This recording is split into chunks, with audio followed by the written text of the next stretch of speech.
महादेव। मैं मोहम्मद को आप देख रहे हैं जी ऑथेंटिक रिएक्शन यूट्यूब चैनल। आपका हमारे चैनल पर स्वागत है। वेलकम, नमस्ते। अगर आप देखना चाहते हैं इसी तरह की ऑथेंटिक रिएक्शन वीडियो तो आप हमारा चैनल जरूर सब्सक्राइब करें, लाइक करें, शेयर करें। यूं ही अपना प्यार दिखाते रहें। प्रशांत सर की देखते हैं बस वीडियो कर देते हैं अपना रिएक्शन।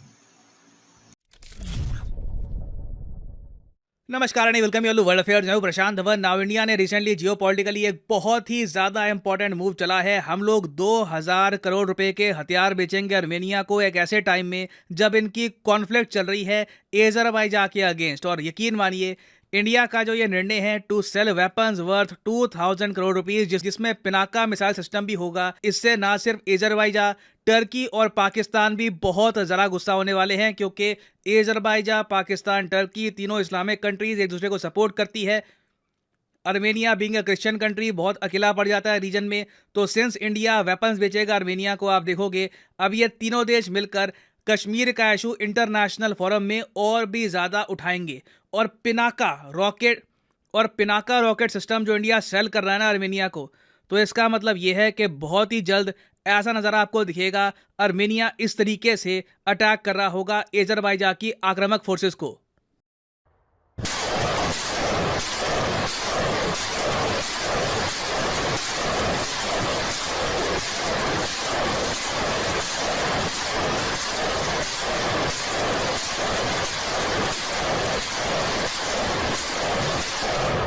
तो अब आप समझ गए होंगे कि क्यों ये एक मेजर मिलिट्री डील है। डिस्कस करेंगे इस वीडियो में कि इसके जियोपॉलिटिकल इंप्लीकेशंस क्या होंगे। इंडिया क्यों बहुत ही लंबे समय के बाद फाइनली अपनी फॉरेन पॉलिसी मिस्टेक्स करेक्ट कर रहा है। बहुत कुछ आपको जानने को मिलेगा, मगर आगे बढ़ने से पहले आपसे एक क्वेश्चन पूछूंगा। क्वेश्चन ये है कि हरिकेन ईएन बड़ा न्यूज़ में है। आपको बताना है सिंपली कि हरिकेन ईएन आज के समय किस देश में तबाही मचा रहा है। बहुत ज़्यादा न्यूज़ में ये टॉपिक। ये है यहाँ पे आपकी ऑप्शन, चाइना, जापान, यूएसए या फिर इंडिया।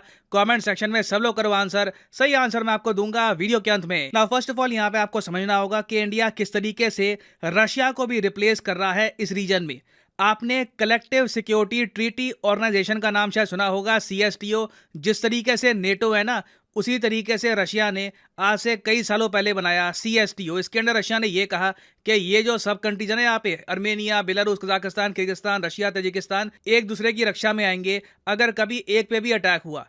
अब अमेरिकन को मैं देखता हूँ काफ़ी बार उनके फोरम में जहाँ पे वो लोग अपनी नेशनलिस्टिक मीम्स वगैरह शेयर करते हैं, वहाँ पर लिटरली ये लोग CSTO पे हंसते हैं। ऐसी मीम्स बनाई जाती है जहाँ पर अर्मेनिया कह रहा है अजरबैजान को कि तुम मुझे अटैक नहीं कर सकते क्योंकि मेरे पास स्ट्रॉन्गेस्ट मिलिट्री अलायंस है। और पीछे हम लोग देखते हैं कि किस तरीके से यूक्रेन ने बिजी कर रखा है रशिया को, और किर्गिस्तान और तजिकिस्तान के बीच में अपनी टेंशन हैं। तो CSTO अपने आप में आज के समय मजाक बन के रह चुका है। अमेरिकन गवर्नमेंट के ऑफिशियल्स भी काफ़ी बार CSTO पे हंसते हैं कि ये नेटो का 1% भी नहीं है, क्योंकि मेन कंट्री ही यहाँ पर बहुत ज़रा उलझ चुका है यूक्रेन में। उसके अलावा हमने ये भी देखा है कि रशिया का जो ऑपरेशन है यूक्रेन में, ये इतना ज़रा मिसमैनेज हुआ था कि इनको एडिशनल मोबिलाइजेशन करनी पड़ी। जो अपने सिविलियंस हैं उनको सोल्जर बनाना पड़ा, उसमें भी प्रॉब्लम आ रही है। कई रशिया के नागरिक आज के समय वो रशिया छोड़ के भाग रहे हैं, उनको यूक्रेन वॉर में पार्टिसिपेट नहीं करना। तो अर्मेनिया देखिए आज के समय बिल्कुल अकेला पड़ चुका है। अजरबैजान लगातार अर्मेनिया पे एग्रेशन कर रहा है, और अर्मेनिया को कहीं ना कहीं एक सपोर्टिव डिफेंस पार्टनर चाहिए, एक ऐसा कंट्री चाहिए जो इनको वेपन्स प्रोवाइड करे और तरीके से भी सपोर्ट करे। और रशियन पर्सपेक्टिव से आप अगर देखो तो ये लोग माइंड नहीं करेंगे कि इंडिया अर्मेनिया को वेपन सेल कर रहा है। उल्टा रशिया यहाँ पे ऐसे फील करेगा कि इंडिया रिस्पॉन्सिबिलिटी शेयर कर रहा है रशिया की। अगर रशिया अर्मेनिया की हेल्प नहीं कर पा रहा तो इंडिया आज के समय अर्मेनिया को वेपन्स देकर इनके डिफेंस को स्टेबलाइज कर रहा है, क्योंकि हम इनको एक्सपोर्ट करेंगे रॉकेट्स, मिसाइल्स, एम्युनिशन। और अभी तो बात ये भी चल रही है कि इंडिया और Armenia long term military pact भी साइन कर सकते हैं, जिसके under India satellite information, various और तरीके से अर्मेनिया की हेल्प करेगा ताकि ये कंट्री सरवाइव कर पाए। क्योंकि मैं आपको ये बता दूं, देखो हम लोग ये नहीं चाहते कि अर्मेनिया टर्की को नुकसान पहुंचाए, अजरबैजान को नुकसान पहुंचाए, नहीं। हम लोग ये चाहते हैं कि अर्मेनिया सरवाइव कर जाए, क्योंकि आज के समय अर्मेनिया बिल्कुल घिर चुका है टर्की अजरबैजान से। अजरबैजान की आबादी 1 करोड़ के ऊपर की है, अर्मेनिया की आबादी 30 लाख से भी कम की है। तो कहीं से कुछ मैच है नहीं कंट्रीज का। अर्मेनिया नीड्स आर सपोर्ट, और ऑब्वियस ही बात है जब हम अर्मेनिया को सपोर्ट करेंगे वो भी बढ़ चढ़ के हमको सपोर्ट करेंगे। अर्मेनिया के PM बहुत बार ओपनली कह चुके हैं कि कश्मीर के इशू को लेकर यूनाइटेड नेशंस में अगर कोई कंट्री सबसे पहले भारत के समर्थन में आएगा तो वो होगा अर्मेनिया, क्योंकि अर्मेनियंस को भी पता है कि पिनाका रॉकेट सिस्टम से इनको एक बहुत ही इंपॉर्टेंट एज मिल जाएगी और ये अपनी धरती अजरबैजान की आक्रामक फोर्सेस से बचा पाएंगे। इंडियन पर्सपेक्टिव से आप सोचकर देखिए तो बिल्कुल मेक इन इंडिया डिफेंस के लिए हमको एक बूस्ट भी मिलता है। याद रखिएगा 2025 तक हमारा टारगेट है कि हमको 35,000 करोड़ का डिफेंस हार्डवेयर एक्सपोर्ट करना है। तो 2,000 करोड़ रुपीस यहाँ से आ गए तो कहीं ना कहीं हमको टारगेट अचीव करने में थोड़ी सी एक्स्ट्रा हेल्प मिलेगी। बाकी उसके अलावा देखिए बात चल रही है कि मलेशिया को हम बेचेंगे तेजस फाइटर जेट, अर्जेंटीना है, इजिप्ट है, कई और कंट्रीज हैं। घूम फिर के मेरे हिसाब से आराम से 2025 तक हम ये टारगेट अचीव कर ही लेंगे। अब ये तो हमने बात कर ली मैन्युफैक्चरिंग की, इकोनॉमिक्स की, फाइनेंस की, मगर एक grand strategic point of view से भी मैं आपको अगर बताऊं तो भारत ने बहुत ही लंबे समय तक गलती करी थी आर्मेनिया को इग्नोर करके। जिस तरीके से हमने इजराइल के साथ रिलेशंस कई सालों तक बिल्ड नहीं किए इस डर से कि इस्लामिक वर्ल्ड हम पे गुस्सा हो जाएगा, सेम हमने तर्क अपनाया था आर्मेनिया के केस में। आर्मेनिया के साथ इंडिया ने कई सालों तक रिलेशंस एडवांस नहीं किए। हालांकि मैं यहाँ पर यह कहूंगा आर्मेनिया एक कंट्री, एक इंडिपेंडेंट कंट्री बना था 1991 में जब यूएसएसआर टूट गया था और आर्मेनिया के बनने के 3 महीने बाद इंडिया ने आर्मेनिया को एज ए कंट्री एक्सेप्ट कर लिया। मगर आर्मेनिया के काफी बार फ्रेंडली जेस्चर दिखाने के बावजूद इंडिया ने कभी आर्मेनिया को ज्यादा हेल्प नहीं करी और 2017-18 तक आप कह सकते हैं इंडिया और आर्मेनिया के रिलेशंस काफी हद तक कोल्ड से थे। फिर एक तरफ हमने देखा कि इजराइल के साथ हमारे रिलेशन जब इंप्रूव हुए तब हमने आर्मेनिया के साथ रिलेशंस इंप्रूव करने स्टार्ट कर दिए और ये एक बहुत ही बेसिक जियोपॉलिटिकल मूव था। आपको मैं एक बात बताता हूँ, दुनिया में एक ही देश है जो आर्मेनिया को एक इंडिपेंडेंट कंट्री नहीं मानता। इजराइल के केस में आप देखो तो कई देश है आज भी जो इजराइल को एक इंडिपेंडेंट कंट्री या फिर एज ए कंट्री एक्सेप्ट ही नहीं करते, जैसे कि पाकिस्तान हो गया, बांग्लादेश है, सऊदी अरेबिया है, कुछ और इस्लामिक कंट्रीज हैं। मगर आर्मेनिया को नफरत करने वाला सिर्फ दुनिया में एक ही देश आपको मिलेगा और वो है पाकिस्तान। पाकिस्तान आर्मेनिया से नफरत क्यों करता है?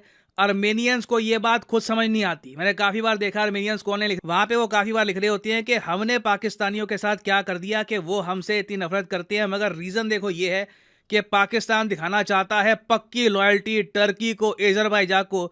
पाकिस्तान प्रेजेंट करना चाहता है कि देखिए हम सब भाई हैं, हमारा सपोर्ट करना कश्मीर को लेकर। तो उसके लिए पाकिस्तान ने एक अटपटा मूव ये भी चल दिया कि आर्मेनिया को एज ए कंट्री कभी एक्सेप्ट ही नहीं किया। तो इंडिया के लिए जियोपॉलिटिकली एक बहुत ही बेसिक मूव था कि हम लोग आर्मेनिया के सपोर्ट में आए क्योंकि टर्की सपोर्ट करता है पाकिस्तान को। तो अगर इंडिया को टर्की, अजरबैजान को डायरेक्टली एक मैसेज सेंड करना है तो वी मस्ट सपोर्ट आर्मेनिया। उसके अलावा देखिए इंडिया का एक बहुत ही इंपॉर्टेंट रोल ये भी हो सकता है कि आर्मेनिया और इजराइल के रिलेशंस इंडिया स्ट्रॉन्ग कर सकता है। आप जान के हैरान होंगे इजराइल आर्मेनिया को पसंद नहीं करता क्योंकि आर्मेनिया इन द पास्ट काफी बार ईरान के काफी करीब रहता था।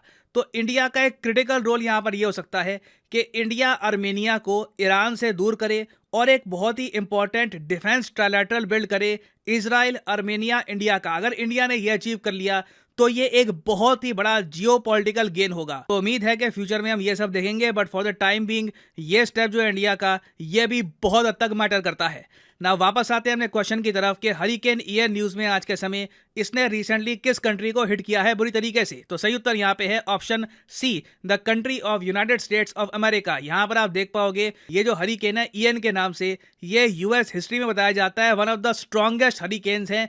कई लाखों लोगों को इवैक्यूएट किया है यूएसए ने इस हरिकेन से बचाने के लिए। तो ये काफी हद तक न्यूज में था। Make sure you remember this. और फाइनली यहाँ पर मैं ये भी ऐड कर दूं कि अनअकैडमी की massive month and cell start हो चुकी है। कमेंट सेक्शन में जाइए, यहाँ पे आपको मिलेंगे ये लिंक। यहाँ पे लिखा हुआ है आपको फ्लैट 20% डिस्काउंट मिलेगा। यूजुअली ये डिस्काउंट होता है 10% का, मगर आने वाले कुछ दिनों तक 30 तारीख तक ये डिस्काउंट रहेगा 20% का। तो फॉर एग्जांपल आप प्रिपेयर करना चाहते हैं यूपीएससी के लिए, क्लिक करिए यूपीएससी पर और यहाँ पे आप परचेज कर पाओगे यूपीएससी कोर्स। सिंपली यहाँ पे आपको क्लिक करना है और जो प्राइसेस यहाँ पर लिखे हैं ये कभी भी पे मत कर देना। सिंपली यहाँ पर कोड यूज करिए PD10 और प्राइसेस अपने आप यहाँ पर गिरने स्टार्ट हो जाएंगे। जो 36 महीने का कोर्स है ये आपको डिस्काउंट के बाद आपको पड़ेगा करीब 2400 रुपीज पर मंथ का, विच इज वेरी अफोर्डेबल। आप अगर बाकी जगह देखो यूपीएससी के कोर्सेज तो आपको 2-2.5 लाख के आसपास मिलेंगे, but with these online courses आप घर बैठ के ऑफिस में कहीं भी तैयारी कर सकते हैं फॉर यूपीएससी एग्जाम। सो इसी नोट के साथ ये है वीडियो का अंत।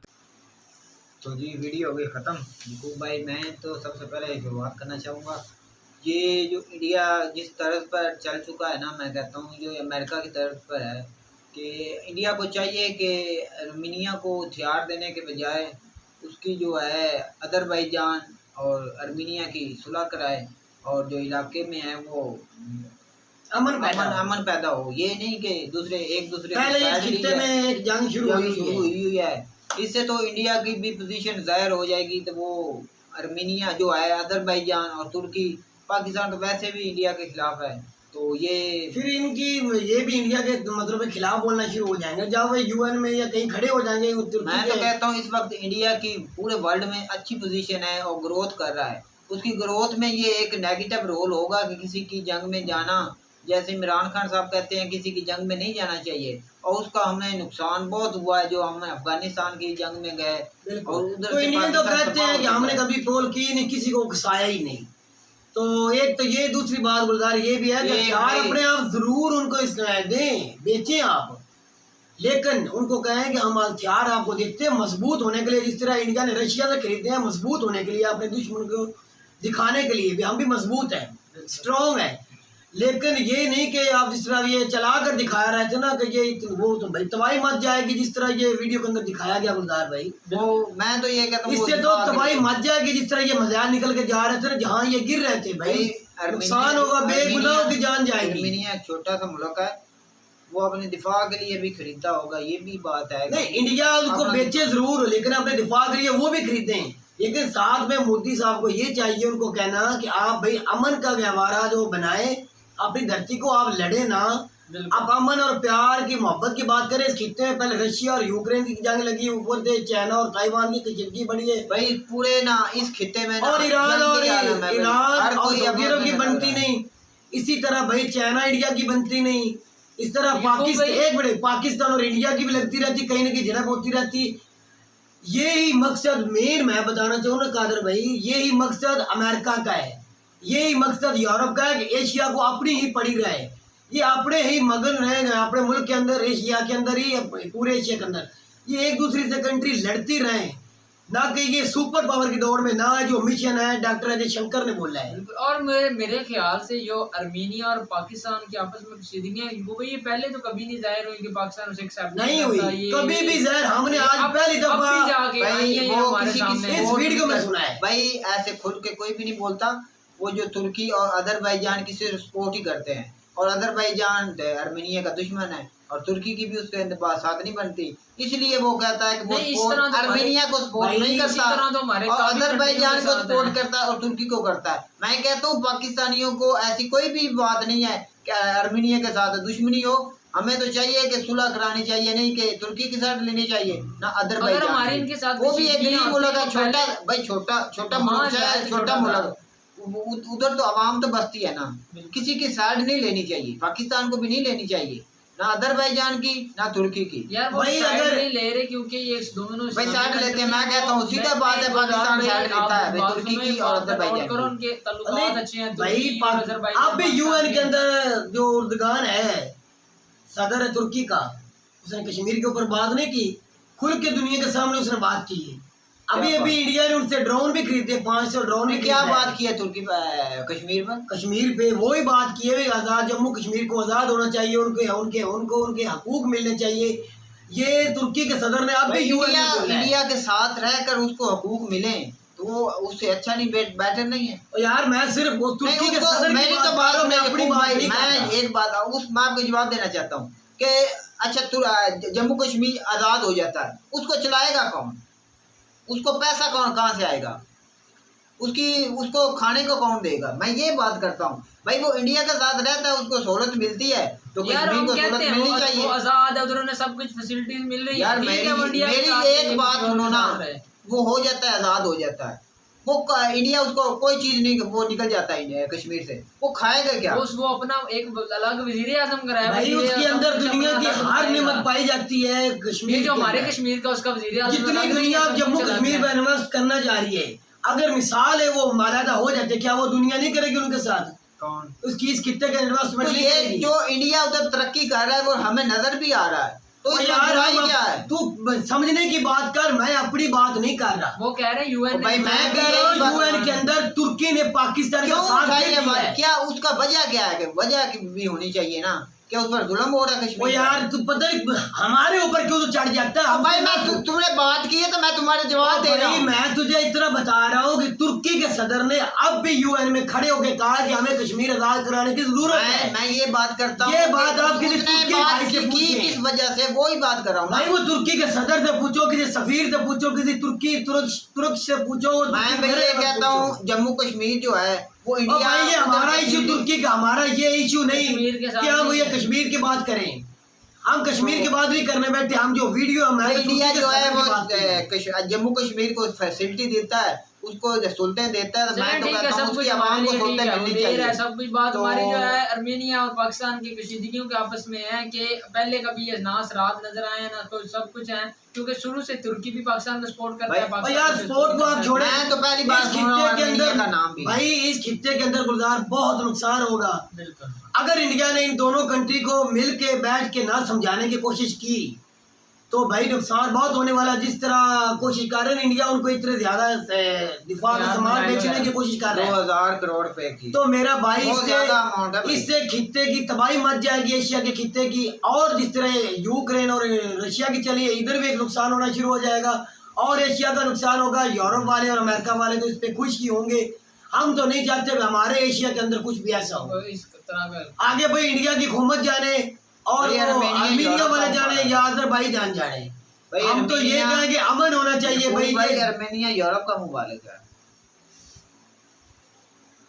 चले जी ये आर्मेनिया यूरोप का मुबालिक भाई मुझे नहीं इस बात का पता नहीं है यूरोप में है या किधर है। यूक्रेन के नजदीक है बिल्कुल, ये बाकू के पास भी है, लेकिन यूक्रेन एशिया का हिस्सा है, यू है उसका नहीं है यूरोप का। ये भी याद रख लेना, बेशक किसी अपने इंडियन भाई से पूछ लो, ये रशिया का हिस्सा है यूक्रेन जी। अगर तो रशिया का यूरोप का हिस्सा होता कादर भाई तो लड़ाई क्यों होती? फिर बीच में बॉर्डर नहीं होना था। एशिया और यूरोप का बॉर्डर नहीं है, चलो यूरोप के अंदर तो कोई बॉर्डर नहीं होते, एशिया का और यूरोप का तो बॉर्डर है ना। अगर यूक्रेन होता यूरोप के अंदर तो मेरा भाई जंग होनी नहीं थी, ये लड़ाई होनी नहीं थी। पता नहीं आपको समझ नहीं आ रही, ये रशिया का हिस्सा है गुलजार भाई, वो रहते रशिया में ही है, लेकिन वो चाहते हैं हम नीटो में चले जाएं, हम जो बड़े हुए ना उनके अंदर हम भी शामिल हो जाएं, फिर हम एक किस्म का यूरोप भी हो जाएंगे। लेकिन प्यूटन चाहता है कि आप इधर रहे, आप खुशहाल हैं, रशिया के अंदर आप खुशहाली से जिंदगी गुजार रहे हैं, अच्छी जिंदगी बसर कर रहे हैं, तरक्की कर रहे हैं, आप इधर ही रहें। उन्होंने कहा कि हम नहीं इधर रहने वाले, हम यूरोप में मिलना चाहते हैं उनके साथ, तो इसीलिए जंग शुरू हुई है। आप कह रहे हैं वो यूरोप में है भाई, इसलिए भी एक इंडिया को दाद देना चाहूंगा कि उन्होंने अपना भी डिफेंस सिस्टम मजबूत किया है और वो एक्सपोर्ट भी कर रहे हैं बाहर की कंट्री। भाई उन्होंने गुलजार भाई इतना खरीद लिया और मैं तुझे बताता जो वो मेड इन इंडिया भी बनाते जा रहे हैं ना भाई, अपनी उन्होंने चीज बनाई है, इतने काबिल हो चुके हैं जो वो टारगेट दे रहे हैं 2025 तक 3,000 करोड़ उन्होंने बेच लेने भाई, दूसरे ममालिक को भी बेच रहे हैं, तो ये इंडिया के लिए अच्छी बात है, बिल्कुल अच्छी है। लेकिन बात साथ में अमन की भी करें भाई। मैं तो ये करता हूँ कि अमन की बात करनी चाहिए। हम तो नहीं चाहते खित्ते में, हमारा तो पहले ही बुरा हाल हो चुका है। अल्लाह ना करे इस तरह कोई होता है, ये जंग लगती तो मेरा भाई सारी कंट्री में फिर फर्क पड़ेगा। पहले रशिया यूक्रेन की में दुनिया भुगत रही है, अब जो लग गया तो ये कभी बिल्कुल। तो ये था हमारा पॉइंट ऑफ व्यू। अगर वीडियो चलिए वीडियो को लाइक कीजिएगा, चैनल को सब्सक्राइब कीजिएगा। मिलते हैं अगले वीडियो में, तब तक के लिए अल्लाह।